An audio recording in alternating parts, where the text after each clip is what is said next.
Pramuka, halo semuanya, perkenalkan saya Denis.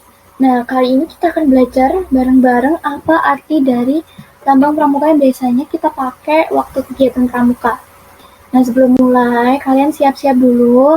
Kalau mau dicatat ya dicatat dulu, perhatikan kalau misalnya besok ada pertanyaan, boleh ditanyakan waktu ada kegiatan Meet Pramuka. Nah, pertama, apa itu lambang? Lambang itu sama artinya kayak simbol. Kalau kalian search di Wikipedia, hasilnya akan sama. Simbol itu berasal dari bahasa Yunani yang berarti melempar bersama-sama. Jadi kalau kita cari simbol untuk suatu kegiatan, kita cari objek yang bisa menggambarkan maksud dan gagasan dari organisasi yang bakal kita lakuin bareng-bareng nih.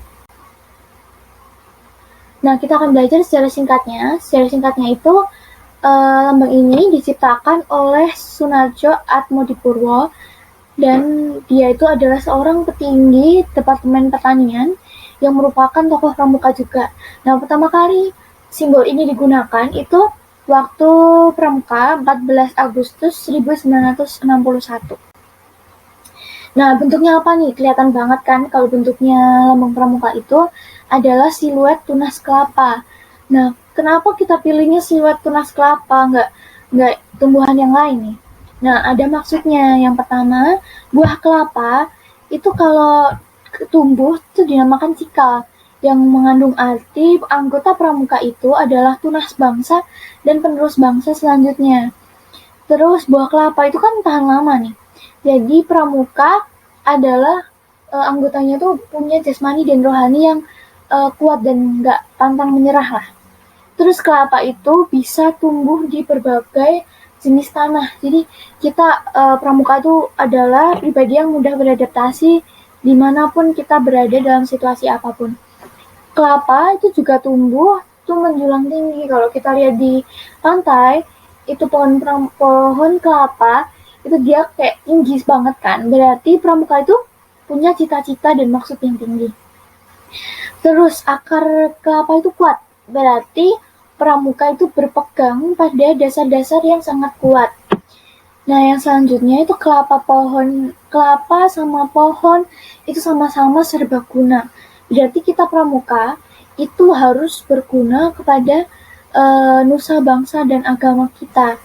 Nah, kita selanjutnya belajar kapan kita harus pakai lambang Pramuka.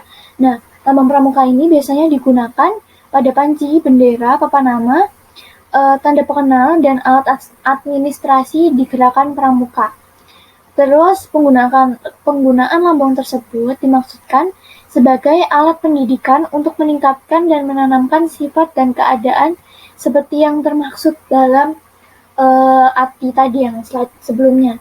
Jadi yang ketiga, setiap anggota gerakan Pramuka itu diharapkan mampu mengamalkan dan mempraktikkan ilmu pengetahuan dan teknologi yang dimilikinya kepada masyarakat, sebab generasi muda yang tergabung dalam gerakan Pramuka itu diharapkan besok bisa menjadi kader pembangunan yang berjiwa Pancasila. Nah, mungkin segitu dulu penjelasannya. Kalau besok ada pertanyaan, boleh ditanyakan. Terima kasih dari saya. Salam Pramuka.